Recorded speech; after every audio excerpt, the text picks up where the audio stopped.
Hey guys, Unitimer here. I just want to do a follow-up video on my camp stove review from t-motorsports.com. This is my initial burn-in test here. So for those of you not familiar with the camp stove that I purchased, please see my initial review of the stove, which is also on my YouTube webpage.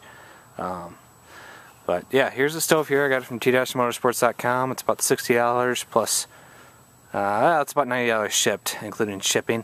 It's a nice little camp stove, weighs about 30 pounds, and the pipe itself goes up about 7 feet or so to the top. So I'm excited to use this stove winter camping, coming up here soon with a few buddies of mine, including Conley TGN, who has some winter camping videos from a couple years ago on his site, which are pretty cool. So yeah, I'm going to load up this stove here, and again, you can see the vent at the bottom back, and then there's also one at the very back, which I have closed right now, and then one in the front. Again, I like this steel grate here, so I'm going to stack my wood on here and get a fire started, and we'll get a burning going and see how it goes. So I'm just kind of throwing it together real quick here, and as you can see, I've got the fire going, and I've got the front door open right now, but so you can see the smoke is actually coming out the front. So I'm going to go ahead and close that guy, and hopefully we can get it to start coming out the top a little bit better here. Which there's some coming out right now. But what I wanted to focus on here was the top of the stove here. It is smoking like crazy, and I'm pretty sure that is the paint. So the fire's been going for maybe 10 minutes, not even that, and the paint's already burning off of the stove. So definitely gonna need to repaint this guy so it doesn't rust out. There's a good shot of the paint burning off the grill here.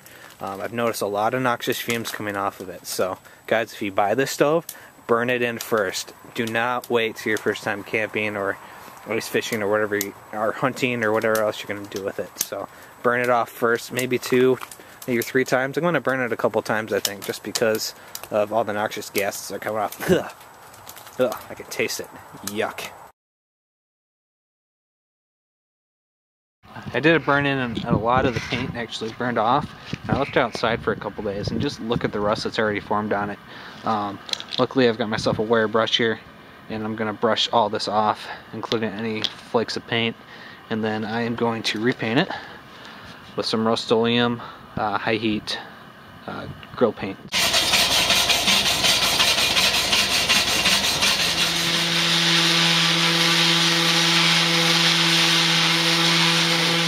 Sanding job here. I've actually been using a circular orbital sander to sand down the pieces, which hasn't taken too long. It's a lot nicer than just using the straight up wire brush that I bought. I don't know why I bought that. I brought it home and I started scraping at it, and it was nice for the closer places, but the power sander is definitely a lot better. As you can see, the pieces are a lot different, so I think I'm going to have a good base to start off with my paint.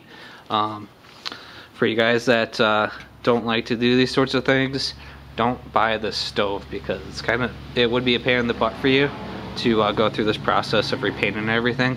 But again, you do get what you pay for. So with the stove, you know, some of the pieces don't fit quite right, and you do have to repaint it and things like that. But I think once you correct the flaws, it is a good stove. It just really depends if you're into refinishing and that sort of thing. If you're not, then well, you can spend the extra money and buy a better stove.